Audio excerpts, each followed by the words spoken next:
Bonjour à toutes et bonjour à tous. Donc aujourd'hui, Lucas et moi, on va vous parler de l'approche open source qu'on a dans nos téléphones, pas qu'au niveau du code. Je ne sais pas si certains d'entre vous ont vu le talk de Lucas ce matin sur le mailing kernel. On a parlé quand même de l'approche code, mais maintenant on va vous parler d'autre chose. Pour ce faire, qui suis-je? Oui, merci. Donc, je m'appelle Agnès Crépet, je travaille chez Fairphone, je m'occupe de l'informatique chez Fairphone. Et je m'occupe aussi de longévité logicielle. Donc, hier, j'ai un peu expliqué ce que c'était, mais pour celles et ceux qui étaient à la table ronde, mais en gros, c'est essayer de lutter contre l'obsolescence logicielle des téléphones. Et d'ailleurs, pas que des Fairphone, même si au niveau de Fairphone, on essaie de faire des téléphones durables. Je m'occupe aussi de l'informatique au sens non exotique du terme. Et je fais partie aussi de collectifs en France, notamment Duchesse. Est-ce qu'il y a des duchesses aujourd'hui dans la salle? Pas beaucoup. Il y en avait une hier. Donc Duchesse, c'est un collectif français qui travaille sur la visibilité des femmes tech, développeuses, admin 6, voilà, ce genre de profil. Et je fais partie aussi d'une boîte qui s'appelle Ninja Squad, qui fait beaucoup d'open source. Je fais partie de Mixit, qui est une conférence à Lyon qui essaye de promouvoir la tech, mais aussi qui laisse une grosse place à l'éthique dans la tech. Et j'ai aussi monté un média alternatif à Saint-Étienne, ma ville, qui s'appelle le Numéro Zéro, qui fait partie d'un réseau de médias alternatifs français qui s'appelle Réseau Mutu. Il y en a un à Toulouse qui s'appelle Yala, si je ne dis pas de bêtises, ou Yata, je ne sais plus. C'est des réseaux de médias alternatifs anti-autoritaires qui luttent contre, on va dire, le discours uniforme que vous trouvez dans les médias dits de masse. Et je vais laisser la parole à mon collègue Lucas. Alors, un petit truc. Avec Lucas, on va vous faire un truc un peu bizarre. C'est que je vais parler français, il va parler anglais. Au début, on se disait qu'on ferait le talk en anglais, mais je pense que voilà, j'ai eu quelques retours en disant que ça serait bien qu'on mixe. Donc, je mixe, je parle français et Lucas parle anglais. Donc, de temps en temps, je vais lui faire des petits clins d'œil en disant Lucas, parce qu'il ne comprend pas le français. Do you want to introduce yourself? Hi, je m'appelle Luca. It's kind of the most French I can do. I work as an Android platform engineer at Fairphone since about 2.5 years, and kind of on my free time also open source maintainer and contributor for various projects such as PostMarketOS and OpenRazor and a few other things. My brief introduction. Alors, quelques faits autour de Fairphone, rapidement, puisqu'on va rentrer dans le détail un peu après. L'approche Fairphone, c'est d'essayer d'ouvrir tout ce qu'on peut autour du téléphone. Donc déjà d'ouvrir au sens prendre conscience en fait des choses qui ne sont pas très bien autour du téléphone, des campagnes de sensibilisation autour des dommages, on va dire, sociaux, environnementaux, etc. Et aussi toute une approche open source pour qu'on fasse en sorte que le téléphone dure plus longtemps. Ça a démarré en 2013 comme une entreprise, plutôt sous format scope, on va dire, j'y reviendrai juste après, même s'il n'y a pas d'équivalent vraiment de scope aux Pays-Bas. On appelle ça social enterprise. On est aux Pays-Bas, à Amsterdam, on a quelques personnes en Chine et à Taïwan. On a démarré comme une campagne de sensibilisation ONG, on va dire, donc pas de boîte derrière. On est très loin de la French Tech. On est loin de l'histoire des gars qui vont pitcher des trucs pour sauver le monde, etc. Pas du tout. À la base, les gens qui ont monté Fairphone, j'en fais pas partie. Je suis rentrée qu'en 2018. L'objectif, c'était vraiment de ne pas monter une boîte à la base. C'était simplement une campagne activiste. J'y reviendrai juste après. On veut faire en sorte de rendre l'industrie électronique plus responsable. On a à peu près 140, ce qui n'est pas beaucoup pour faire un téléphone. Une trentaine de nationalités. Et on n'est qu'en Europe. On a un projet avec Murena qui vend quelques téléphones aux États-Unis, mais c'est vraiment niche. On est principalement en Allemagne, en France, aux Pays-Bas et au UK. Alors, le début de Fairphone. Moi, c'est comme ça. Enfin, moi, quand j'ai découvert Fairphone, j'étais à Saint-Étienne, dans ma ville. Je connaissais pas du tout le truc et j'entends parler d'une campagne de sensibilisation, donc de gens à parité entre le Congo et les Pays-Bas, à noter, sur l'approche décoloniale dont je parlerai juste après. Et donc des gens qui, entre le Congo et les Pays-Bas, vont militer contre les minerais dits 200. Je ne peux pas rentrer dans le détail, c'est très long avec tout ça expliqué, mais il y a une loi américaine qui est passée à cette époque-là, 2010, la loi Dodd-Frank, qui normalement était censée interdire les minerais de sang, qui génèrent des conflits armés, notamment au Congo, sur le cobalt. Et au final, ça a été un vrai désastre, cette loi-là, parce qu'il y a eu beaucoup de marchés noirs, plus de corruption, plus de mafia. Je fais court. Et donc pendant 2-3 ans, il y a beaucoup de pétitions, de campagnes de sensibilisation qui ont lieu, avec justement un groupe sur Amsterdam. Beaucoup de voyages qui se font, les gens se rencontrent, etc.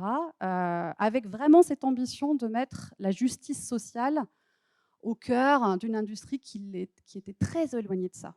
Donc si vous relisez les campagnes de sensibilisation qu'il y avait à l'époque, c'est vraiment tourné sur le respect des gens. Il n'y a rien sur vraiment la partie écolo, etc. Il n'y a pas l'ambition de faire un téléphone à l'époque. C'est vraiment militer contre ça, prise de conscience, arrêter de consommer du numérique sans vous rendre compte de ce que vous avez dans la poche.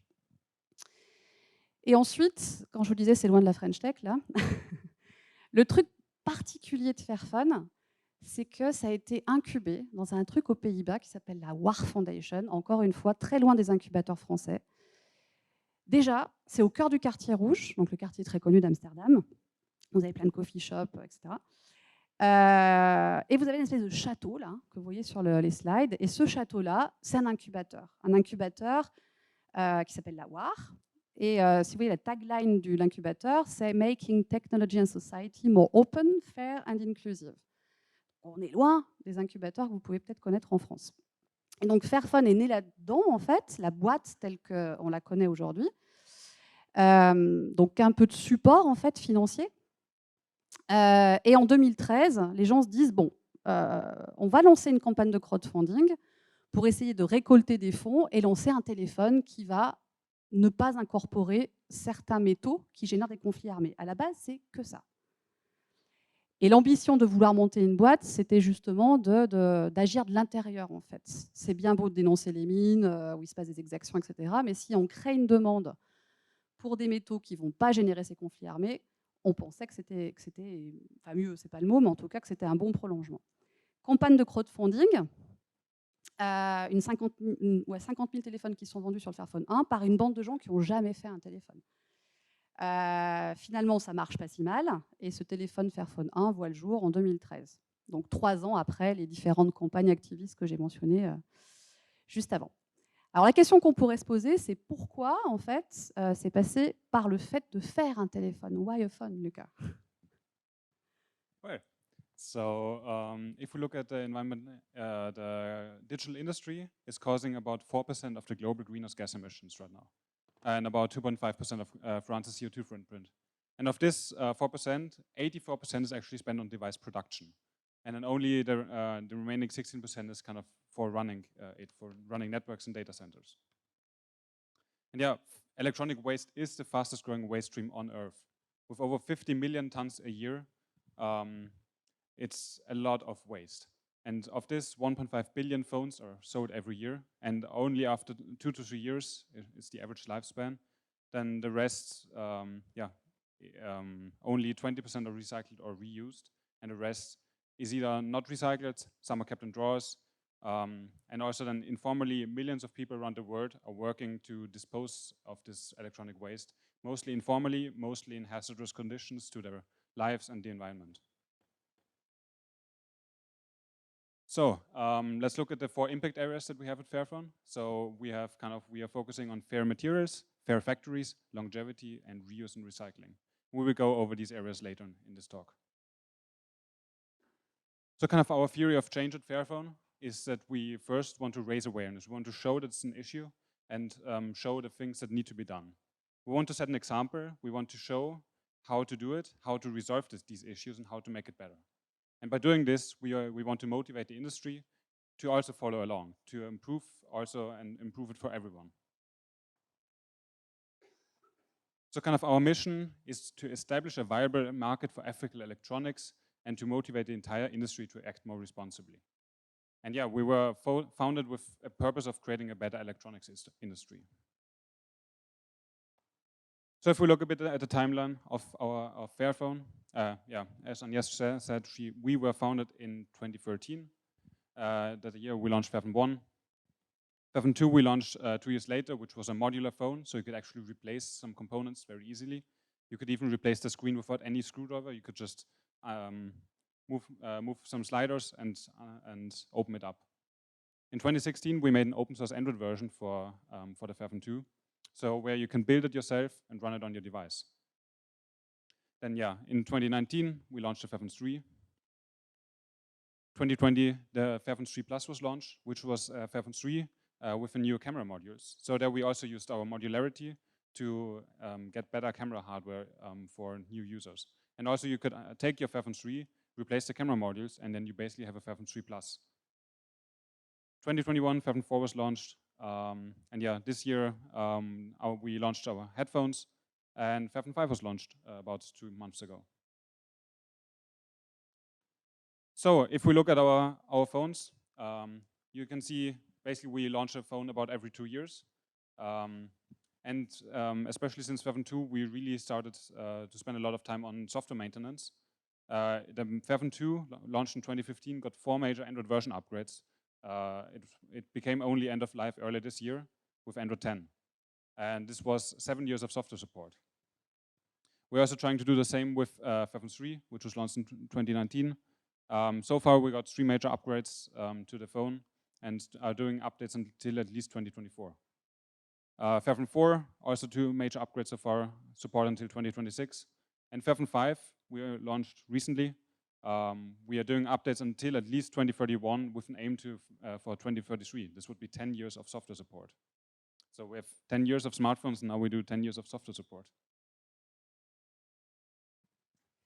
Alors, si on regarde un petit peu ce qui est bien pour vous en tant qu'utilisatrice, utilisateur, on peut aller sur le next slide. Donc, Lucas vient de parler du long terme support. On essaye d'arriver à ces 10 ans sur le Fairphone 5. Là. On a fait 7 ans sur le Fairphone 2. Mais j'aimerais bien vous expliquer un petit peu pourquoi c'est compliqué de faire ça. Alors déjà, pourquoi c'est bien de le faire? On l'a déjà dit un petit peu. Plus vous gardez votre téléphone, plus c'est responsable. La moyenne d'utilisation des téléphones, c'est 2 à 3 ans, donc ce qui est quand même pas beaucoup. Je disais tout à l'heure avec quelqu'un qu'il y a 20 ans, à l'ère de pas encore des smartphones, mais des trucs qui allaient devenir des smartphones. Alors, vous pourrez me dire, oui, on n'avait pas la même connectivité sur ces téléphones-là, certes, mais on était à 5 ans d'utilisation, sur quand même une connectivité qui existait. Et les premiers smartphones étaient aussi à 4,8 ou 5 ans. Donc, il y a quand même une dégradation, en fait. C'est quand même dingue qu'aujourd'hui, on fasse des téléphones qui durent moins longtemps. Bref. Et donc, les chiffres qu'on sort, donc là, je fais un petit focus là, sur ce qu'on appelle le Life Cycle Assessment, c'est l'analyse du cycle de vie. On essaie de promouvoir à Fairphone, on fait du lobbying au niveau de l'Europe pour essayer de rendre ça obligatoire. C'est un rapport qui vous dit ce que coûte votre téléphone en termes environnementaux, au niveau de l'écotoxicité, de la toxicité sur les hommes et les femmes, sur évidemment les émissions de gaz à effet de serre, etc. On voudrait que tous les fabricants publient ça librement. Nous, on le fait avec un institut académique allemand qui s'appelle Fraunhofer. Et quand vous regardez notre rapport, là, ça dit que le coût CO2, c'est 43 kg par téléphone. Ok, cool. Le but, c'est pas forcément de se comparer aux autres et de dire, ah bah, dis donc, Apple, ils font moins bien, ou en l'occurrence, ils font moins bien, mais c'est pas trop le problème. Le problème, c'est de faire durer le téléphone.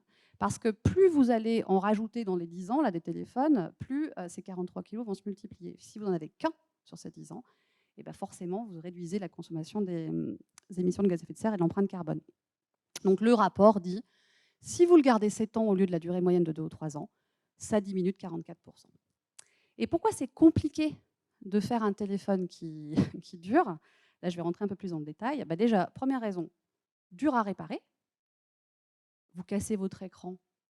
La moyenne du coût de remplacement de l'écran, c'est 42% du coût original. Donc, qu'est-ce que vous faites? Souvent, vous changez de téléphone. La batterie. Moi, ça me semble dingue. Je m'excuse pour me répéter un peu. Là, je l'ai dit à plein de gens dans la conférence, mais ça me semble fou, en fait, que cette putain de batterie, elle soit collée. Qu'il y a plein de téléphones où on colle les batteries. C'est pas possible. Ça devrait être interdit. On a échoué au niveau européen de mettre ça quelque part dans la loi, en fait, d'interdire les batteries collées. Je pense qu'on va y arriver quand même. Mais c'est dingue que ce soit collé, les batteries. Pensez à votre lampe de poche quand vous étiez môme avec la grosse pile carrée, là. Il ne vous serait pas venu à l'idée de la coller, cette pile. Bref, donc j'ai un truc sur les batteries, mais évidemment que ça s'applique à d'autres trucs. Dès qu'il y a de la colle, c'est irréparable.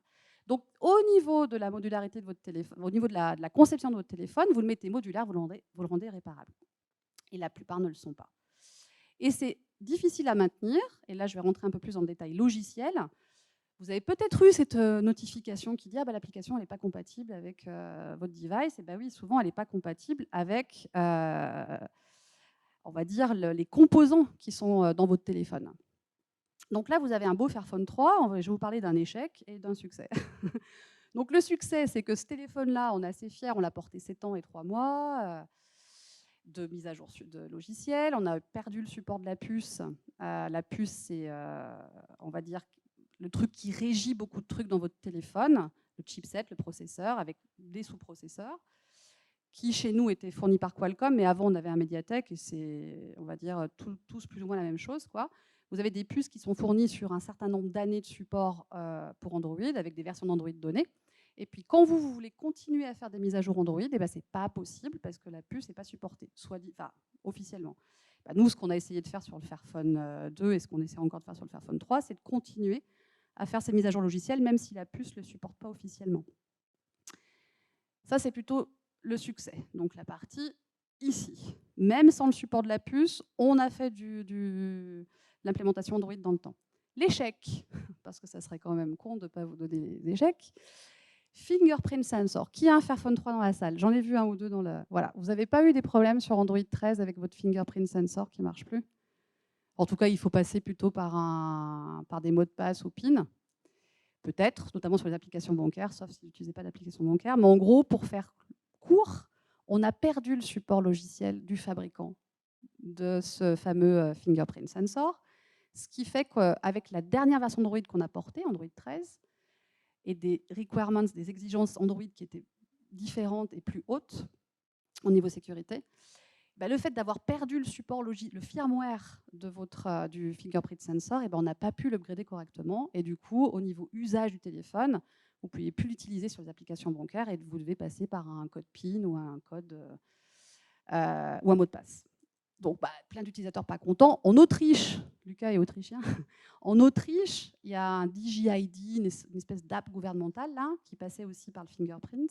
Bon, on pourrait se demander pourquoi ils font ça d'ailleurs, mais bon, peu importe. Du coup, les gens se sont retrouvés du jour au lendemain avec l'impossibilité d'utiliser aussi cette application-là. Donc, c'est un échec. On a fait un post-mortem sur le truc, on a fait en tout cas plein d'erreurs sur ce truc-là. Mais le problème principal est venu du fait qu'on n'a pas réussi à garder le support logiciel du firmware, en fait, du composant du fingerprint sensor. Même si on essaye de lutter pour le garder, parfois on échoue. Et 3 jours avant le rollout d'Android 13, le fingerprint sensor fabricant nous a dit non, on ne fera rien pour vous. Donc parfois on échoue. Alors si je regarde un petit peu la stack Android, Lucas ce matin expliquait que c'était basé sur Linux, c'est vrai, qui est aussi potentiellement une source d'obsolescence. On y reviendra. Enfin, regardez le talk de Lucas. Donc c'est pour ça qu'on fait du mainlining kernel, qu'on veut upstreamer tout ce qu'on peut au niveau du kernel. Mais si on regarde la partie haute, quand on est développeur d'applications et qu'on est un peu feignant et qu'on veut embarquer des SDK pour aller plus vite, il y a des vrais problèmes, non seulement d'obsolescence, mais aussi de privacy. C'est que tous ces SDK, Firebase, Facebook SDK, etc., ça va vous aspirer vos données. Si vous regardez Exodus Privacy, ce ils et elles ont publié sur le nombre d'applications qui aspirent vos données, c'est quand même assez hallucinant. Et ça entraîne d'autres problématiques sur lesquelles on essaye aussi de pousser de la prise de conscience. La problématique de la surveillance généralisée. Vous avez peut-être entendu parler de ce cas qui est un peu notoire, mais il y en a plein d'autres, hélas, d'avortement illégal aux États-Unis qui a été rendu possible parce que Facebook a divulgué des données privées entre une mère et sa fille. Et évidemment qu'à la base, j'avais 50 slides là, sur cette thématique, mais je me suis dit, on n'a pas le temps d'en parler, mais évidemment que vous imaginez bien, vous êtes au capital du libre, quels sont les soucis sur l'aspiration des données. Alors, je vais laisser la parole à Lucas pour qu'il puisse parler de pourquoi et comment faire ces mises à jour logicielles dans le temps. Yeah, so software updates. I mean, I'm sure most of you know we need software updates because software has issues. Any software really that has ever written has issues, like apps are crashing, Wi-Fi is not working properly. Every month, a lot of new security vulnerabilities are getting published, both in Linux kernel, in Android, in a lot of the components there. So we need to patch them to keep the devices secure. And of course, also, if we do software updates, new features can be added. For example, a new Android version can make a better autofill feature or better permission management. So let's look what it means to actually bring Android to a device. So every Android release starts out as AOSP, the Android open source project by Google. Once that's released, the SoC manufacturer, so for example Qualcomm or MediaTek, they will take this code and make it compatible with a given SoC, so a system on a chip, one of the processor. Then afterwards, the device manufacturer can get this code and actually integrate the changes that are needed for the specific device into the code. And also some other changes, of course. And then there's a bunch of operator requirements testing that need to happen to ensure that actually the telephony features and everything there actually work according to specification by the operators. And then finally, we need launch approval by both Google. So we need to run a lot of tests on the device to make sure that it's compliant. And also the operators will run a lot of tests on the device to make sure that it's compliant with their requirements. And after this, the version can be shipped. Just one thing, Lucas, I interrupt you. Hier, on a parlé avec toi qui est devant de l'obsolescence venue des opérateurs. Ce que vient de dire Lucas, les process d'approval d'opérateurs, c'est très dur en fait quant à l'obsolescence parce qu'ils peuvent imposer justement certains tests, etc., qui sont compliqués à rendre successful, quoi. Et ce qui peut en fait être une raison de leur part de refuser le rollout de votre dernière version. On n'en parle pas beaucoup. Mais hier, j'aurais dû le mentionner dans la table ronde sur la sobriété, quoi. Le fait que les opérateurs jouent un rôle en fait là-dessus. Sorry, you can continue. So the last slide was basically how to get a new Android version to a device, or kind of the initial Android version. But kind of for normal maintenance updates, it looks a bit differently. Basically, as I said, every month Google is releasing some patches for security vulnerabilities. Qualcomm is also doing the same.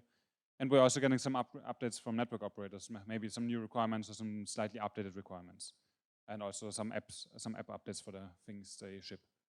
And then Fairphone is responsible, or the device manufacturer, to actually integrate all of these patches into the code base and then actually run the whole approval process again. So again, Google approval and again, operator approval.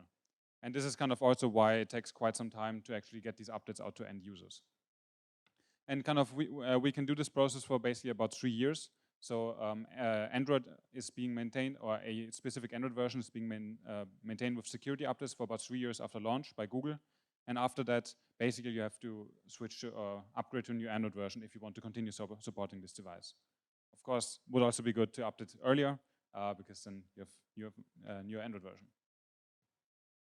So kind of as I think already was mentioned, Android in general is open source, but into the Android built on the device, actually a lot of proprietary components are also integrated. Not just in the Android stack itself, but also a lot of the co-processors on the device. They need proprietary code that is not available for the public. And these other components are really necessary for ensuring that a device works as a user would expect to. So, but what happens if the SoC manufacturer doesn't provide compatibility with a new Android version anymore? So this is what happened, for example, with Fairphone 3 and Android 11. There, the Qualcomm didn't provide us with an adjusted Android version for this SoC.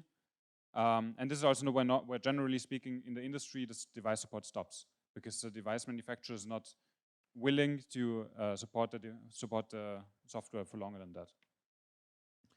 Let's look a bit at Fairphone 2. It was released in 2015 with Android 5, sorry. In 2016, it received an Android 6 upgrade, and already back then, the system on a chip, went end of life. And this is also where other devices with the same SoC stopped support. So, for example, the Nexus 5. But still, in 2018, we managed to get an Android 7 upgrade to the device. In 2021, an Android 9 upgrade. In 2022, an Android 10 upgrade.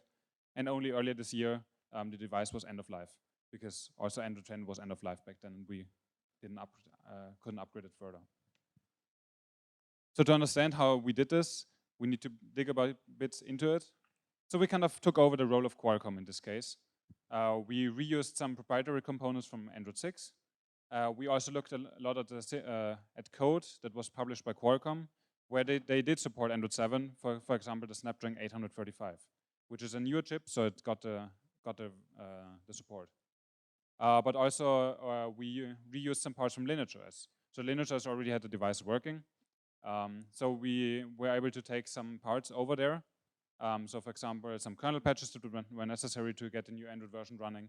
And also it is always a great reference as kind of how how Android can work on a given device. And yeah, we also took some patches from LineageOS to fix some user-facing issues, because LineageOS has a great policy of kind of only having one branch per Android version, and all of the fixes are in there. And this is quite different to kind of how our ASP releases are being done, because generally there are a lot of manufacturers just pick some patches or develop some patches on their own to fix some issues, and they don't land again in ASP. So other manufacturers also have to do exactly the same thing. So what we to enable communities like LineageOS, for example, and many others, all of our phones have an unlockable bootloader. We open source as much code as we can. So this also means for most of our devices, we have the complete Android source tree publicly available. Mine is of course a proprietary code. But yeah, you can download it. For example, for Fairphone 3, you can download the code, the complete Android source code, build it yourself on your PC, and flash it on the phone, and it will run. And it's we are building our our Android releases from the exact same code, plus a few extra additions for things like Google Mobile Services and Wildwine. And yeah, we publish all of this on the code.fairphone.com website. So about kind of alternative operating systems, they are also not just good for longevity, but also for privacy and for doing other things with it. Yeah, one of the projects I'm also involved in my free time is PostmarketOS. Yeah, our tagline is kind of a real Linux distribution for phones and other mobile devices, and it's basically a project that aims to keep support for a device for as long as possible and to enable the user to do basically whatever they want with it. Because it is running Linux and it's running a normal Linux distribution. So you can basically do whatever you want that you can also do with any other Linux PC. Back to you. Oui, vous avez vu, je pense, aussi des personnes de Murena hier, notamment Gaël qui était là. Je crois qu'ils avaient un stand, ils ont toujours un stand d'ailleurs. On travaille avec aussi Murena pour justement arriver à faciliter l'accès à ces, on va dire, OS alternatives qui vont pouvoir non seulement être bons pour la partie longévité, mais aussi pour la partie vie privée. Lucas. So a bit more on open source code. So of course we're using a lot of open source software in our products. So as I mentioned, yeah, ASP is open source. We are also using Linux kernel, of course, there. Yeah, we are using LineageOS to pick some patches or other distributions, or other Android distributions. Where possible, we are using the stable kernel updates, so the LTS updates from kernel.org. And for example, also our phones are have some automated testing using Android Test Station, which is an open source project by Google. But of course, we are also trying to contribute to open source software in general. So yeah, kernel sources, we publish them, of course, because they're a GPL license, so we need to. But we also provide build instructions, for example, for those. And after some back and forth with Qualcomm, we were also able to publish the device tree sources, which are normally now in the proprietary part of the software, but we were able to talk with Qualcomm and get these also published. We provide factory packages for all of our devices on the support page. This makes it very easy for third-party for third-party Android systems like LineageOS or Calyx OS to actually update the proprietary components very quickly after we release a new update. For Fairphone 5, we managed to do TWRP, so Team Wind Recovery Project, a custom recovery for Android phones. We managed to get support for this on the forum on day 1 of release of the phone. For example, we also sell EOS devices with EOS pre-installed, privacy-focused Android version on shop.fairphone.com. So kind of when you're buying your Fairphone, you can actually choose if you want to use the normal Android builds with Google services or the version from EOS. We also, trying in any other way to support third-party ROM developers, like Calyx OS, EOD, etc. And we're also doing some kernel mainlining, where I talked about this earlier today. Donc, on a parlé beaucoup de logiciels, parce que c'est un peu le boulot qu'on fait avec Lucas chez Fairphone. On a une équipe de 5 personnes. C'est pas beaucoup, mais voilà. Et il y a une partie qui est un peu plus connue de Fairphone, c'est la partie réparabilité. Donc là, je vais y aller rapidement, mais voilà. Un Fairphone, c'est comme un Lego. Vous pouvez le démanteler facilement. Ma fameuse tante Ginette, qui habite en Haute-Loire, qui a 85 ans, je la cite à chaque fois, et elle est capable de changer son écran parce que on veut faire du DIY repair, on ne veut pas que ce soit compliqué pour les personnes qui aient à réparer leur appareil. Donc les modules, c'est vraiment facile de les démanteler, de les changer. Il y a des petits clous et voilà, ça vous prend 5 à 10 minutes. On a plein de tutoriaux en ligne qui vous expliquent ça. L'autre aspect qu'on a eu à partir du Fairphone 4, ça va sortir sur le Fairphone 5, on publie les schematics, donc la vue, on va dire, logique des différentes chips qui sont sur le PCB. Et ça, c'est quoi l'intérêt? C'est intéressant pour déjà les gens qui veulent aller plus loin dans la réparation du téléphone. Et c'est intéressant aussi pour ceux qui veulent améliorer, on va dire, le téléphone, créer des forks matériels, etc. Donc ça paraît quelque chose de... Enfin, c'est pas très visible, c'est publié sur notre site web librement, etc. Mais c'est vraiment quelque chose sur lequel on a dû se battre avec les fournisseurs qu'on avait pour garder l'IP, la propriété intellectuelle de ce truc-là, et la publier. Donc, c'est des petites avancées. Ce matin, on en parlait dans les questions. On a eu la question, mais comment vous faites avancer en tant que Fairphone, petite boîte, on vend 100 000 téléphones par an par rapport à des gros. Comment vous faites avancer, on va dire, le fait que le matériel, la partie open hardware existe un peu. On ne fait pas d'open hardware, mais des choses comme ça, ça permet de nous rapprocher un peu d'un idéal qui nous irait mieux. L'autre chose qu'on fait pour la longévité, c'est qu'on a augmenté de 3 ans la garantie légale. Donc, normalement, c'est 2, nous, on fait 5. On n'est pas les seuls à faire ça. Vous avez une boîte française qui s'appelle Crosscall, qui fait ça aussi. Et qui fait aussi, comme nous, des disponibilités de pièces détachées sur 10 ans et tout ça. Je les cite parce que c'est cool qu'il n'y ait pas que nous. Il y a une boîte américaine aussi qui s'appelle TerraCube qui fait une garantie à 4 ans. Pourquoi c'est faire aussi un téléphone, Lucas? Pas que pour nous, mais pour les gens qui le fabriquent. Yeah, so a mobile phone contains more than 50 materials. Of those, we selected 14 so-called focus materials, where we think that we have the highest impact of actually improving the situation in the mines and everywhere. We're trying a lot to integrate as much of these materials as possible into our supply chain and get them actually into the phone that's being sold. We also have publicly available why exactly we selected these 14 focus materials. You can find this on our website. Et donc, pour revenir à l'approche open source, ça, on l'open source en fait. Toute la démarche, la méthodologie, ce pourquoi on a choisi le tungstène et pas tel autre métaux, etc. Comme l'a dit Lucas, on est à 15 sur 50, donc on pourrait dire, purée, vous n'êtes pas complet, quoi. Oui, mais parce que c'est un long chemin, en fait. C'est vachement compliqué de travailler un métal. Donc, on dit où on en est, on dit qu'on n'est que à 15 sur 50, on dit les difficultés qu'on a sur chaque métaux, tout ça, c'est publié sur notre site. Un métal en particulier, le cobalt, on a lancé au Congo avec d'autres partenaires, notamment des ONG, l'affaire Cobalt Alliance. Et là, pareil, on va dire qu'on est dans une approche avec l'affaire Cobalt Alliance, donc l'Alliance de Cobalt Équitable, pour essayer de promouvoir des mines différentes sur place, qui aient des meilleures conditions de travail, pas d'enfants et pas de financement des conflits armés. On dit aussi, en fait, une réalité qui est compliquée à entendre. Le fait de travailler avec les mineurs artisanaux, qui sont on va dire, ceux et celles qui ne travaillent pas dans les mines industrielles, ça veut bien souvent dire que c'est là qu'il y a les enfants, c'est là qu'il y a les familles.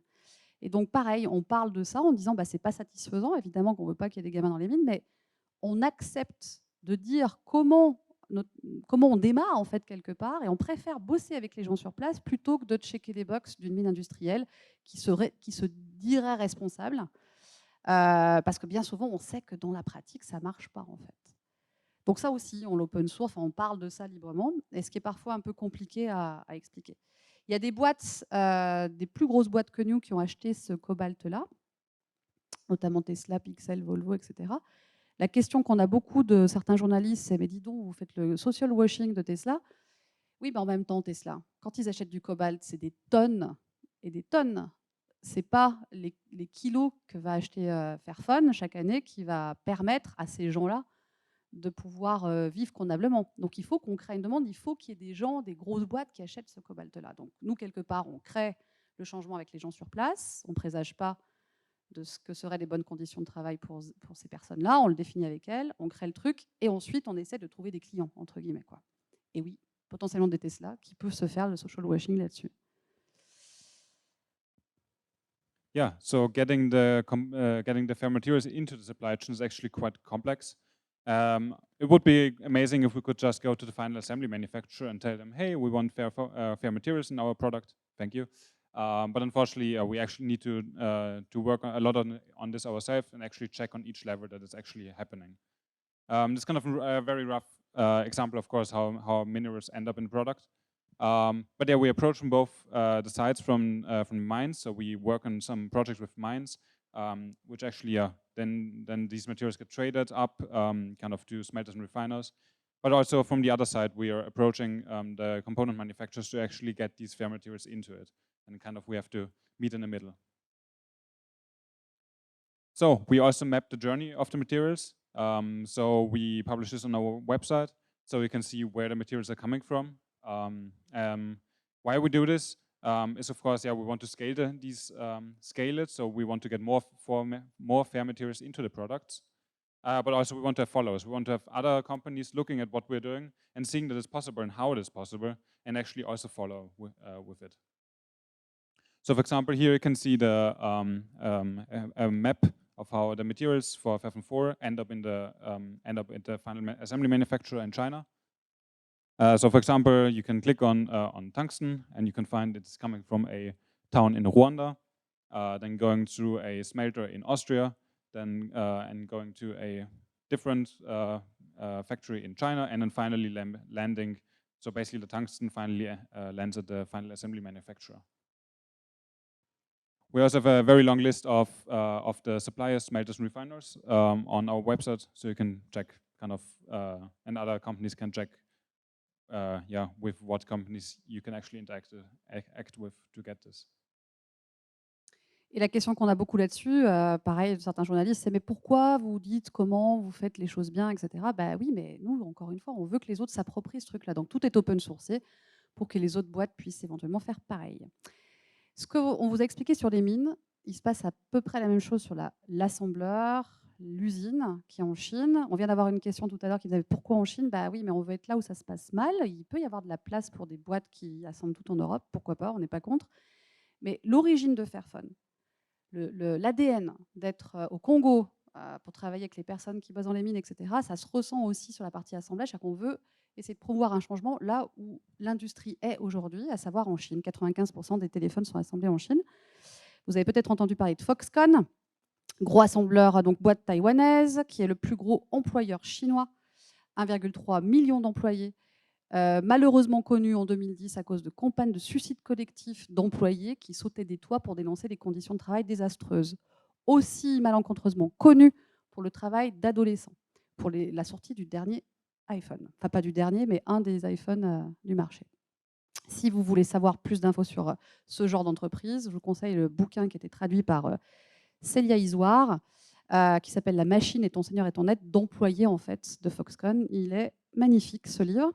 Et je lui dis souvent à la traductrice Célia que c'est ce livre-là qui m'a fait prendre conscience un peu de la situation de l'électronique et qui m'a donné envie de bosser chez Fairphone.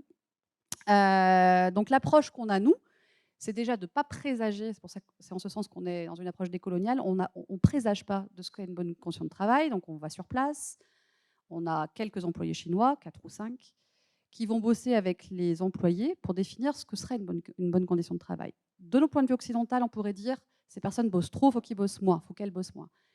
Bah en fait, pas forcément. Quand vous parlez avec les gens sur place, ils vont vous dire le problème, c'est qu'on est mal payé en fait. On fait des heures sup parce qu'on est mal payé. Et donc, définir ce qu'on appelle un living wage, c'est revenu dit décent.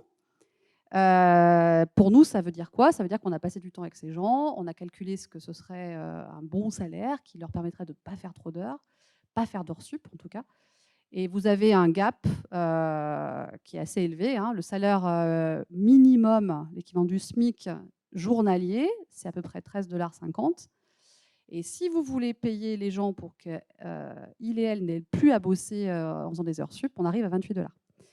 Donc, on a payé ce living wage et ça nous a coûté 2 $ par téléphone. Pareil, l'autre jour, il y a quelqu'un qui nous demandait « Mais pourquoi vous dites que ça vous coûte 2 $ par téléphone? Vous tirez une balle dans le pied, etc. » Bah non, en fait. Si on veut que les autres fassent pareil, on communique là-dessus. Oui, ça coûte que 2 $ par téléphone de payer les gens convenablement.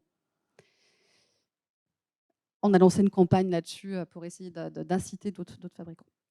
Troisième aspect, Lucas. Yeah. So lately, a lot of companies have been talking about CO2 neutral, and especially for electronic products, this is not really a thing. You cannot make phone CO2 neutral at this point, and we also don't want to pretend that it is possible. Of course, we're trying to reduce the footprint wherever possible, so using renewable energy, etc. Yeah, we cannot really avoid these emissions. These emission numbers that we have are based on the LCA, which we do publish, and we also think all of the other manufacturers should actually publish their LCA for the product, their life cycle analysis. Et si on regarde la dernière partie sur le recyclage, aujourd'hui, beaucoup de l'industrie électronique essaye de communiquer beaucoup sur le recyclage. Mais il faut savoir que le recyclage, en fait, c'est pas forcément facile, en fait, dans notre domaine qui est l'industrie électronique. Je ne sais plus si c'était toi ou moi. Non, c'est moi.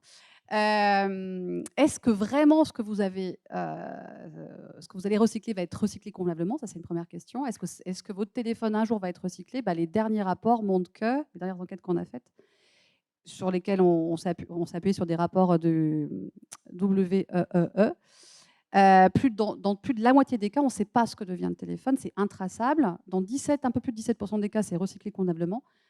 Dans 8% des cas, ça finit à la poubelle. Et dans 20% des cas, ça finance un recyclage illégal, ce qu'on appelle le recyclage informel, qui a autant de problématiques que le virgin mining, donc l'extractivisme dont je parlais tout à l'heure. Pollution des sols, là vous avez une vision d'Abogloshi au Ghana, travail des enfants, etc. Donc, je ne suis pas en train de dire que le recyclage, c'est pas bien, je dis c'est compliqué à faire et ça ne marche pas tout le temps. So yeah, of course, informal recycling is not great. We think formal recycling is obviously better. So we do have a reuse and recycle program at Fairphone. So you can get a voucher for recycling your old phones, not just Fairphones.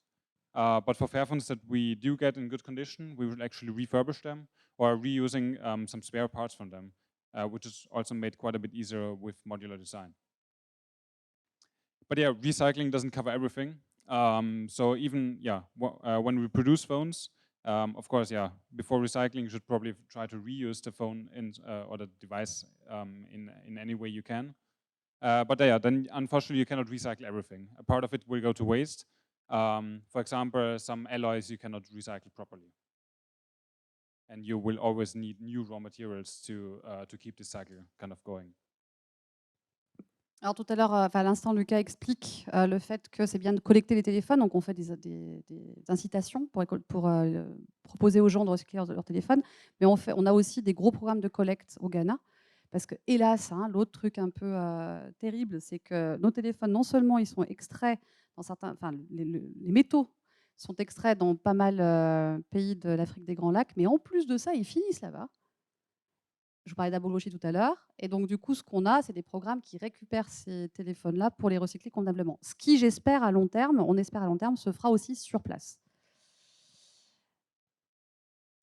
Alors, en conclusion, pour trouver la conclusion, on a voulu mettre en avant quelqu'un que vous connaissez peut-être, qui s'appelle Ivan Illich, qui est autrichien, comme Lucas, et qui a écrit un bouquin en 1973 dont j'extrais une situation. En gros, il dit... ce qui est important, quand vous lisez cette citation, ce qui est important, c'est qu'on se réapproprie l'outil. Que l'outil ne devienne pas, pour une société conviviale, pour une société qu'on espère voir advenir, il faut que l'outil technique ne devienne pas un outil qui soit dans les mains de spécialistes, mais qui soit dans les mains de tout le monde. Convivial est la société où les gens contrôlent l'outil. Et donc, si je fais le lien avec l'open source, alors j'aime bien dire que quand même, faire de l'open source, ça ne veut pas dire que le projet soit responsable, on est bien clair, mais l'open source peut être un levier en fait, de réappropriation, de contrôle commun, etc., sur la technique. Et la dernière chose qu'on voulait faire passer à travers ce talk-là, en vous expliquant d'où vient le projet initial de Fairphone, Et en parlant à une audience comme on a aujourd'hui, une audience de personnes plutôt techniques, donc en tant que technicien et technicienne, il faut toujours se demander si, avec les produits qu'on fabrique, on va vraiment contribuer à supporter les gens, à reconnaître les conditions de travail, notamment de personnes qui sont loin de chez nous, et vraiment à faire en sorte qu'ils et elles vivent décemment. Je vous remercie.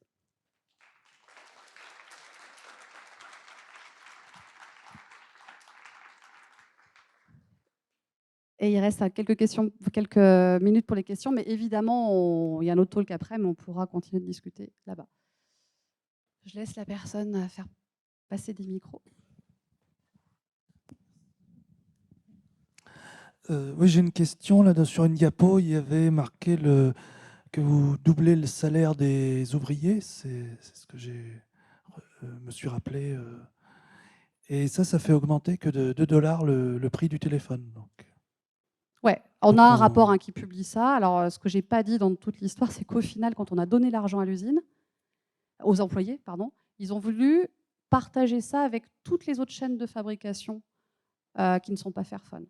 Oui, parce que j'ai une autre question. Moi, c'est que la production de Fairphone, c'est une petite quantité. C'est 8% de l'usine. Voilà. Ouais. Et comme Fairphone, c'est une entreprise sans usine, donc vous faites appel à des sous-traitants qui fabriquent pour les autres fabricants. Alors, comment ils font? C'est-à-dire, quand arrivent des Fairphones sur la chaîne de montage, tout de suite, en temps de travail des ouvriers, là, ils sont payés le double. Et quand après reviennent d'autres marques, là, ils sont payés le salaire normal. Enfin, ça paraît un peu... c'est une très bonne question parce que c'est justement ça, en fait, qu'ils ne voulaient pas insuffler si vous améliorez les conditions de travail, je ne sais pas, le nombre de pauses, on sait qu'ils travaillent sans presque pas de pause, par exemple.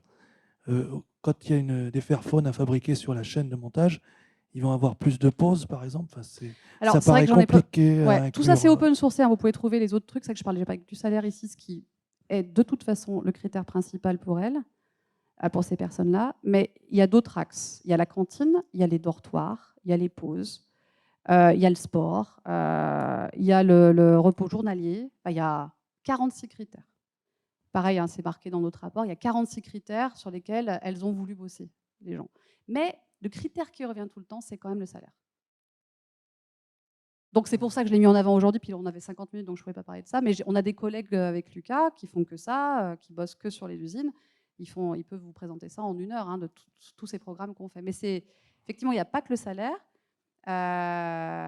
et c'est vraiment important qu'il y ait des fabricants qui défendent ça, parce que la seule voix de la travailleuse ou du travailleur ne suffit pas. Il y a un syndicat unique en Chine qui n'est pas un syndicat.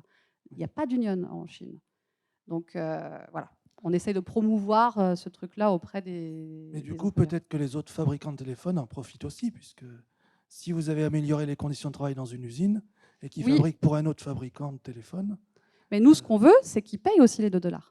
On a fait toute une campagne pendant 4 mois pour essayer, on en a eu quelques-uns, mais pas tous, pour essayer que ça s'applique à l'intégralité, non seulement de notre usine, mais des autres, avec des campagnes traduites en chinois, etc. Parce qu'évidemment, que l'idée, ce ne sera pas que... Encore une fois, on revient à l'origine du projet. On s'en fout que les Fairphone soient mieux que les autres. L'idée, c'est que l'industrie, elle change, en fait.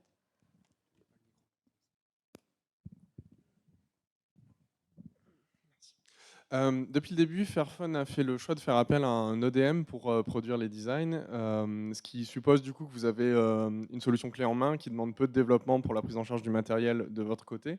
Mais en contrepartie, vous devez utiliser des plateformes comme Qualcomm ou Mediatek qui sont connues pour être notoirement hostiles aux logiciels libres et qui du coup entravent fortement votre capacité à assurer, on va dire, la prise en charge à long terme de vos composants. Donc c'est ce que vous décriviez hier. Est-ce que maintenant que Fairphone est un peu plus établi, que peut-être vous avez un peu plus de capital, il y a une volonté de faire un petit peu glisser ce compromis-là en sélectionnant des puces plus favorables au logiciel libre, plus simples à prendre en charge sur le long terme, mais qui supposent du coup plus de coûts de développement de votre côté, parce que ce n'est pas des choses que des ODM sont capables de vous fournir de manière clé en main? Alors, oui et non. Oui, sur le long terme. Si un jour on arrive à passer l'étape de la vraie rentabilité, ce qui n'est vraiment pas le cas, hein. Aujourd'hui, cette année, on va encore perdre de l'argent. L'année dernière, on était à l'équilibre. Bien sûr, bien sûr. Après, créer des puces, c'est ultra compliqué. Je vais citer l'exemple de Purism, Librem 5. Je ne sais pas si vous connaissez, une boîte américaine. ça, c'est des gens aussi intéressants. Nous, on est très proches de gens comme ça. Eux, ils ont attaqué la partie open hardware, ils ont intégré, Lucas en parlait ce matin, des plus différents qui viennent de l'aéronautique et qui est, on va dire, plus longue durée, plus ouverte à la partie open source. Donc c'est super qu'il y ait des gens comme ça parce qu'ils creusent cette partie. Quelque part, hein, je fais court, mais Delibre M5, c'est nos copains, ils creusent cette partie-là. Nous, on met plus sur la partie sociale, quelque part, aussi open source, software, etc. Et quelque part, on a eu des calls avec Purism, pour rien vous cacher, en se disant, bah, tiens, si on bossait ensemble, et on n'est pas contre le fait, à un moment donné, d'avoir un produit, en fait. Pour le moment, c'est un peu tôt, il faut encore qu'on creuse nos trucs, donc à 10 ans, pourquoi pas. À court terme, c'est mort, hein, d'arriver à créer nos propres composants, notamment les puces. Mais oui, j'espère qu'on arrivera à rejoindre des initiatives aussi intéressantes que Purism et Fairphone, quoi. Ouais, Je les cite souvent parce qu'ils sont à connaître, hein. Oui, juste pour bien clarifier, il ne s'agit pas forcément de créer des puces parce que les puces existent déjà, hein. Il y a plein de gens qui s'en servent pour d'autres produits. Pouvoir les intégrer Voilà, c'est une par question l'ODM. d'intégration, Ouais, effectivement. tout à fait. Et l'ODM, après, on en a changé beaucoup.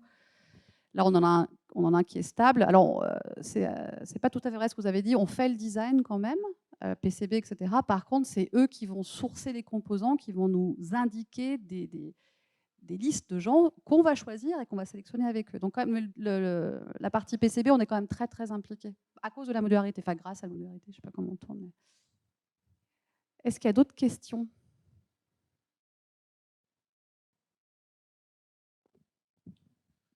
Bonjour. Il y a 2 jours, j'étais sur le site de Fairphone pour m'acheter un nouveau téléphone, justement.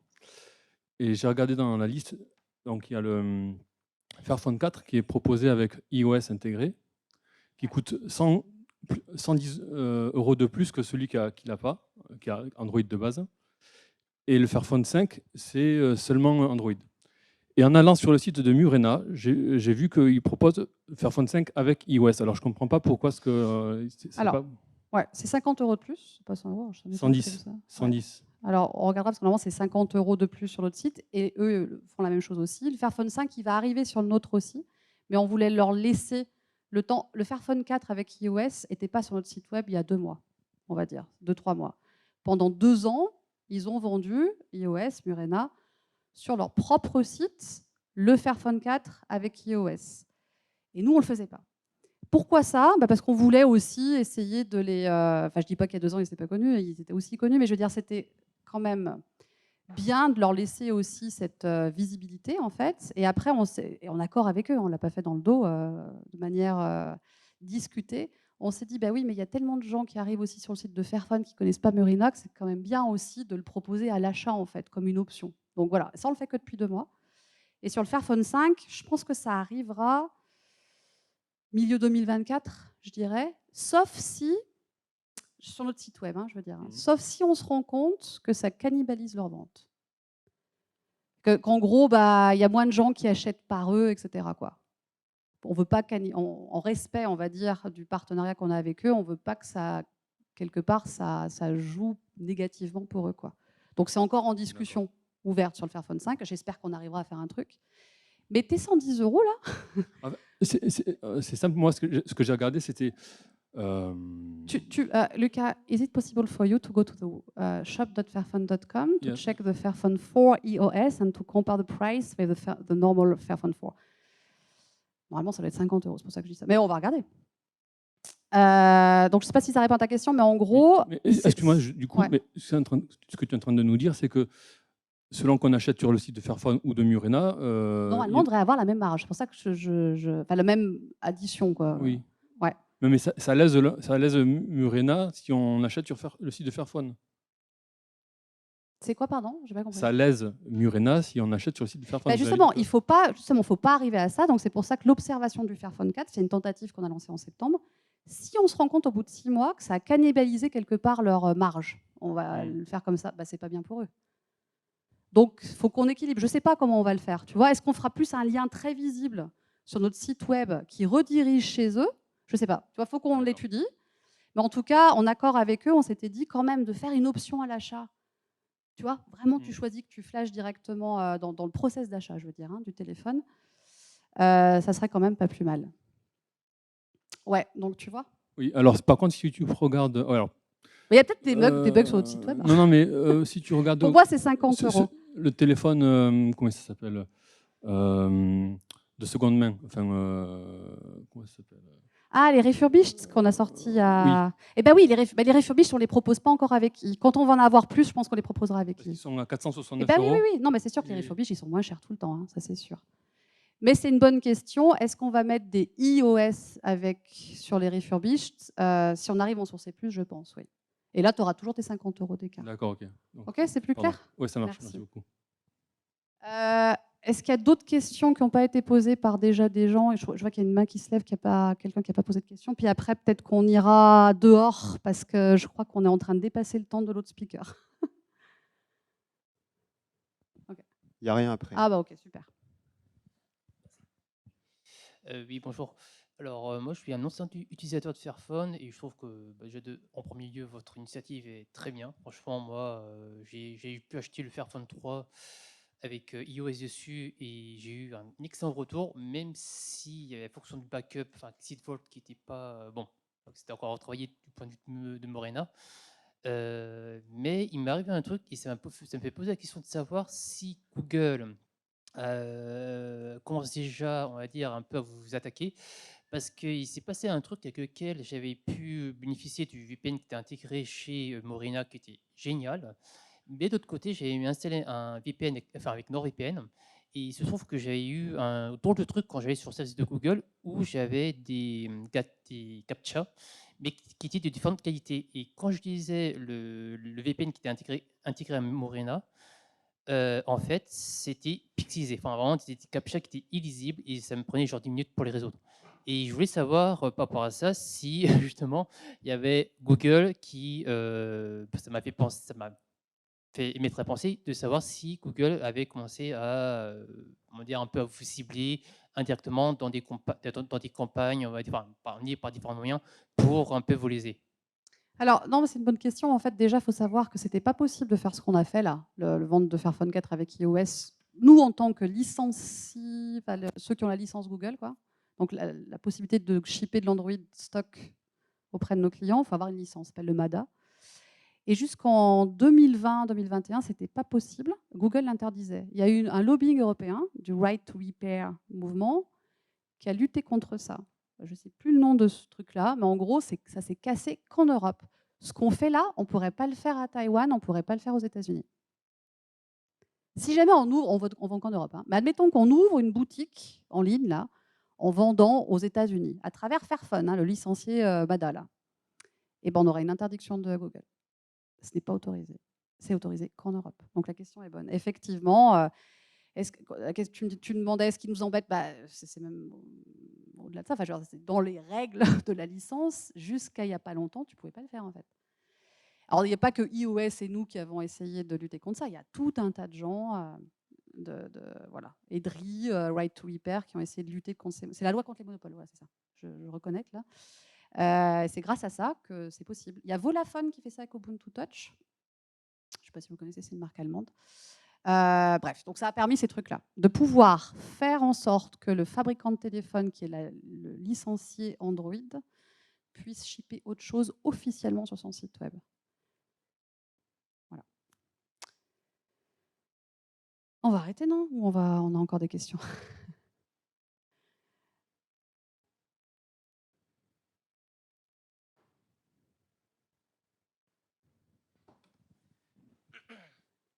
Alors, au début de la présentation, vous avez parlé du fait que Fairphone était proche d'une SCOP, en tout cas à sa création aux Pays-Bas, c'est ça, si je ne me trompe pas. Social Enterprise, voilà, un peu l'équivalent d'une SCOP. Oui, voilà. Et du effectivement. coup, je me demandais si, beaucoup de temps après, est-ce que même avec 1400 employés et dans le monde entier, vous avez réussi 140. 140 en fait, pas 1400. Ouais. Ça serait bien si on était 400. Oups. Et oui, je me demandais si vous avez gardé des choses de cette organisation-là et des modes de décision, Ouais. c'est-à-dire sur une entreprise qui du coup n'est pas à un même endroit mais dans le monde entier, et un peu, je ne sais pas s'il y a des anecdotes, des choses intéressantes à dire par rapport à ça. C'est pas hyper précis, mais voilà. Non, la question est super intéressante. Alors, 140 employés, c'est pas encore trop gros, donc voilà, on arrive à quand même tout contrôler. On a mis énormément de temps à ouvrir, on va dire, on ne voulait pas trop d'investisseurs, donc on a fait que du crowdfunding pendant longtemps, parce qu'on était très vigilants là-dessus. Et les investisseurs qu'on a fait rentrer il n'y a pas très longtemps, c'est vraiment, on va dire, des investisseurs qu'on a sélectionnés, etc. et sur lesquels on a posé quelques contraintes, qui a fait qu'on n'a pas eu beaucoup d'investisseurs d'ailleurs. Pour faire en sorte que les employés, c'est pas aussi extrême qu'une scope, c'est bien dommage que le statut de scope n'existe pas. Ce fameux statut de social enterprise, on est aux Pays-Bas, hein, c'est un pays ultra-capitaliste, ultra-néolibéral, donc hélas, ils n'ont pas le statut équivalent. Ça s'en rapproche un peu dans le sens où les salariés participent aux prises de décision essentielles, peuvent être au capital, il y a encore beaucoup d'employés au capital, donc ça c'est cool. Mais on peut se faire hacker, quoi. C'est-à-dire que si jamais on voulait faire rentrer trop d'investisseurs, nous, ce qu'on dit souvent en interne, ce que dit notre CEO, un mec que j'aime beaucoup qui s'appelle Naud, il dit, si tu fais rentrer trop d'investisseurs et qu'il y en a un qui arrive, alors certes, ça te rapporte des millions d'un coup, là, et puis que l'investisseur il dit, ouais, alors votre téléphone écolo, c'est super, hein, la longévité, j'adore, mais alors votre truc décolonial, là, erase. Le nombre de fois que je suis invitée à des tables rondes où on me dit, votre truc décolonial, vous n'en parlez pas, il ne faut pas parler de ça, justice sociale, c'est hallucinant. Donc, dans les tables rondes d'écoles d'ingénieurs ou je ne sais quoi. Donc, imaginez au niveau des investisseurs, il y a de grandes chances que ça arrive. Donc, ce truc-là, on ne veut pas le perdre. On ne l'a pas perdu, ça c'est sûr, je peux te garantir. Par contre, c'est vrai que notre CEO d'avant, là, Eva, est partie, Naud l'a remplacé. Et temporairement, parce que c'est un gars qui ne veut pas prendre trop de pouvoir, lui, ça n'intéresse pas d'être CEO trop longtemps, ce qui est déjà un bon signe. Donc il y a une autre personne qui arrive, mais par exemple, embaucher des nouvelles personnes à la direction, c'est vachement critique pour nous. Donc on a les employés qui sont vachement impliqués dans le process de choix. Parce que ça peut déraper. Hein. Enfin, je veux dire, concrètement, si tu as une nouvelle troupe de direction qui arrive et qui hack le truc dans le mauvais sens, ça peut arriver.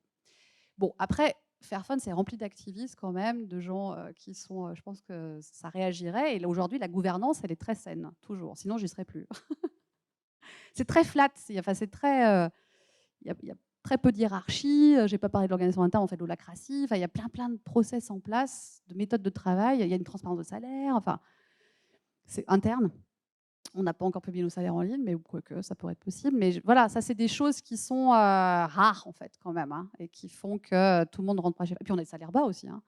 Concrètement, voilà, hein, quand vous divisez votre salaire par 4 pour rentrer chez Fairphone parfois, parce que le monde de la tech, c'est un monde complètement incorrect, c'est pas le mot, j'arrive plus à trouver le mot en français, mais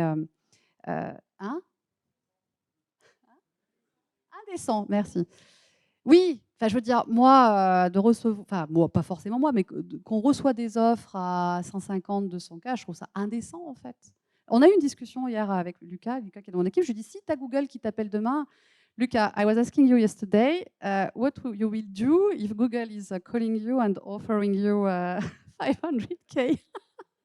Non, mais après, c'est des questions. C'est vrai que c'est pas facile de s'aligner, que tout le monde reste aligné. Aujourd'hui, à 140, on est relativement aligné. Mes collègues chinois et taïwanais, ils sont 10 fois plus radicaux que nous, en plus. Enfin, parce qu'ils prennent vraiment des risques aussi pour leur vie, hein, quelque part, disons-le. Voilà, mais on est 140. Et c'est vrai que tu as raison, c'est un bon point, parce que c'est des trucs qui angoissent aussi parfois certains employés, le nouveau CEO qui arrive, qui sait que ça va être, machin. Et je pense que tant que la structure, elle reste social enterprise, faut que ça se passera bien, quoi. On veut surtout pas perdre ça. Je pense pas qu'on le perde. D'autres questions? Je sais pas, je laisse passer le micro à qui veut. C'était juste un commentaire. Je voulais remercier d'avoir cité Célia Isoard, qui effectivement est le rempart dans le journalisme à l'extractivisme, et qui du coup doit sûrement beaucoup aider Fairphone. J'ai apprécié le fait que ça réagisse par rapport à ça, parce que j'ai l'impression que le discours de Fairphone a déjà évolué sur ces sujets. C'est en lien? Disons que Célia Isoard, Aurore Stéphane, c'est des gens avec qui on est beaucoup en lien quand même. Célia, elle est en train d'écrire un bouquin sur l'extractivisme, donc elle nous a beaucoup interrogés. L'affaire Cobalt Alliance, il y a plein de trucs un peu dark, quoi. Sur le truc Tesla, là, tout ça.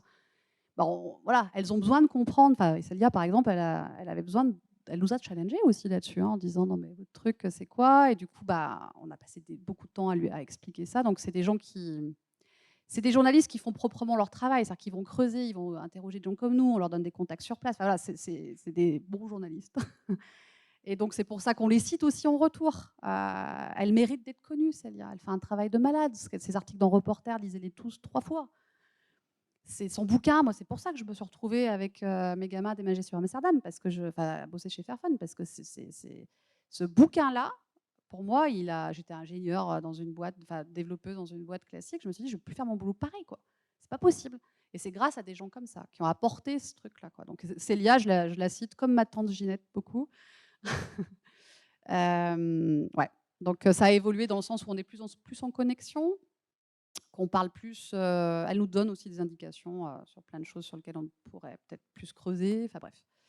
Donc oui, il y a des connexions réelles. Aurore Stéphan un peu moins parce que c'est quelqu'un qui est très très occupé, qui est plus compliqué à avoir. Mais Systex, pareil, on les cite beaucoup. Mes collègues qui sont sur la partie mine, etc. Les filles, c'est que des filles qui bossent là-dessus. Elles connaissent très bien Systex. On avait eu l'ambition peut-être de traduire leurs rapports, par exemple, mais bon, on n'a pas eu le temps. Parce qu'il y a des rapports qui sont pas de Systex qui méritent à être connus en anglais, quoi. D'autres questions ou...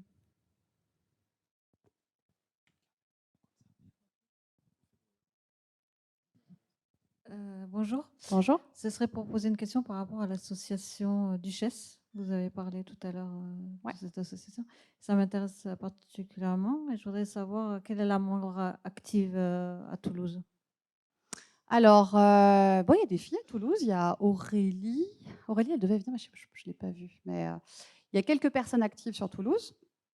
Après, c'est une association où voilà, on est quand même pas mal un peu éparpillé dans toute la France. Il n'y a pas que des personnes sur Paris. On a un channel de communication non mixte qu'on a rendu non mixte parce qu'on a eu pas mal de galères avec des gars qui nous emmerdaient, quoi, qu'on n'avait plus envie vraiment d'éduquer, quoi. On a publié un post là-dessus pour expliquer pourquoi on est en non-mixité. Ça se passe beaucoup mieux depuis. Et donc sur Toulouse, enfin en tout cas sur Lyon, je sais qu'on se réunit régulièrement entre filles sur Toulouse. Je pourrais pas te le dire, mais tu vois, je peux regarder, demander à Aurélie qui est sur Toulouse. Pas de problème, je peux te répondre après à la fin du talk si tu veux. D'accord. Et sur Lyon, il y a des gens qui... Et sur Lyon, ouais, on est quelques-unes. On se voit pour des apéros, on fait des ateliers. Ouais, on est quelques-unes. Ça sert vachement aussi de se voir localement, en fait. Et je pourrais te donner les contacts si tu veux. Après j'aimerais bien ça. Pas de problème. Merci beaucoup. Merci pour ton Merci intérêt. à vous. Merci à vous. Je crois qu'il y a quelqu'un qui lève la main, qui avait une deuxième question depuis quelques temps. Mais je ne sais pas. Hein. Ah oui, il y a quelqu'un aussi sur la droite. Merci. Oui, j'ai une deuxième question. Donc au niveau de l'éthique sur la fabrication, donc c'est bien. La longévité, la réparation, c'est bien. Mais les gens qui vont acheter le Fairphone, c'est des gens qui ont un degré de conscience assez élevé, qui sont militants. Et en général, ils ont pas... Enfin, au niveau de... On m'entend ? Oui. Au niveau de l'équipement du téléphone, c'est là que ça... Pour moi, ça concorde pas trop parce que le lecteur d'empreintes digitales, est-ce qu'on a besoin de ça ? En général, si on est militant, on est un peu contre la biométrie. 2 caméras, là, dont la caméra en façade, est-ce qu'on a besoin de ça ? Enfin, s'il n'y avait pas quelques gadgets comme ça permettrait de baisser le prix du téléphone peut-être. Et comme il est plus cher que les autres, ça pourrait quand même l'aider, quoi. Et je vois que, bon, moi j'ai le 3, j'ai regardé le 4 et le 5, ils sont plus gros et plus lourds, donc ça ne m'intéresse pas. Donc je vois qu'il y a... faut que tu gardes ton 3, il n'y a pas besoin de changer. Ben le 3, oui, je veux le garder aussi pour ce qui est la longévité aussi. Oui. Non, mais bon, en tant que technicien informatique, j'aime bien aussi regarder ce qui se fait de nouveau. Ouais. Et je trouve que si on est militant et qu'on veut, au niveau de la longévité, ben, comme j'ai dit, et de l'éthique, c'est bien. Mais au niveau de l'équipement du téléphone, il y a des choses qui ne vont pas avec, quoi. Elle est intéressante parce qu'effectivement, elle revient. Hein. Moi, j'ai des questions régulièrement. Mais pourquoi vous ne faites pas un dumbphone, etc. Franchement, le dumbphone, ça, c'est mon petit secret à moi. J'aimerais trop qu'on fasse un dumbphone un jour. Vraiment dumb, quoi. Vraiment, je ne parle même pas de smartphone sans caméra incroyable. Je parle vraiment d'un vrai dumbphone. Le problème, c'est la R&D, c'est l'argent. Aujourd'hui, en fait, on veut avoir un produit de type smartphone tous les 2 ans et pas 2, etc. Parce que ça coûte super cher, en fait. Tout le process, là, sourcer les composants, le designer, etc. On n'a pas encore l'argent. Mais je ne dis pas que ça ne peut pas arriver. Et donc, vu que tu n'as pas l'argent pour en faire plusieurs, ce qu'on veut faire, c'est avoir un téléphone qui, on va dire, satisfait le plus grand nombre. On ne fait rien de particulier sur... le fait de diminuer la partie technique, Parce que ça peut causer le fait que des gens s'éloignent du téléphone parce qu'il n'y aura pas la meilleure caméra. Le nombre pas d'agressions, mais de demandes qu'on a sur les réseaux sociaux, sur les tickets support, parce que les gens voudraient une caméra encore plus puissante au bout de 6 mois, etc. C'est hallucinant. Donc, tu as aussi ce genre d'utilisatrices, utilisateurs, tu vois, qui veulent des choses encore plus performantes. Donc, on essaie de trouver la balance. Si un jour, on a de quoi investir sur un produit qui est plus sobre, moi, je ne serais vraiment pas contre. Mais aujourd'hui, on n'a pas la capacité. On n'a pas le. Il y a des gens qui me disent souvent, mais pourquoi vous shippez du stock Android? C'est n'importe quoi. Vous devriez shipper votre téléphone avec iOS. Oui, ça aussi. J'ai été étonné que de base, il ne soit pas vendu avec un Android ou autre chose dégooglisé. Quoi. Non, mais je dis, j'ai tout le temps la question. Non, mais le problème, pourquoi on fait ça?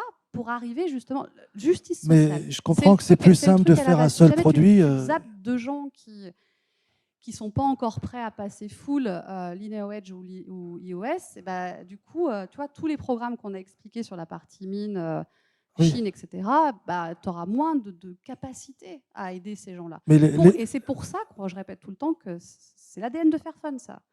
Quelque part, on n'est pas très radicaux. Les gens qui veulent un téléphone avec tous les gadgets à la mode, ils vont pas prendre un Fairphone parce que les autres, les Samsung, ils les ont les gadgets, ils sont moins chers et ils sont plus beaux. Parce qu'il faut dire que le Fairphone, esthétiquement, c'est pas terrible.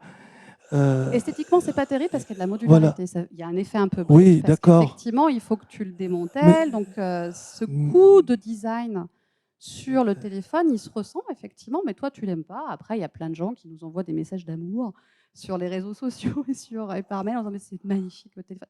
C'est une question de goût, tu vois. Enfin, je veux dire, voilà, tu l'aimes pas parce qu'il est trop gros, pourquoi pas. Moi, je respecte ton truc, mais quelque part, on s'en fout un peu aussi que le téléphone il soit beau. Tu me sors le truc de dire ouais, il faudrait que tu fasses. Moi, je m'en fous, moi. On s'en fout. Bah oui, mais donc t'as pas l'air. Mais si, tu vois, il faudrait aussi qu'on s'écarte de ça. On s'en fout que le téléphone. Enfin, moi, perso, tu me demandes à moi, on s'en fout que le téléphone il soit beau, quoi. Mais je m'en fous qu'il y ait un lecteur d'empreintes et une deuxième caméra aussi. Il faut qu'il plaise au plus grand nombre et puis qu'il soit durable, tu vois, et responsable au niveau des gens qui le fabriquent. Il y avait une question sur la droite, c'est pas que je veux te zapper, mais presque. Il y a une personne qui lève depuis tout à l'heure la main à qui on n'a pas donné la parole, je crois. La personne qui est sur la droite. Ah, pardon. Et ben la question, je te la prendrai tout à l'heure dans le couloir. Merci beaucoup. Merci.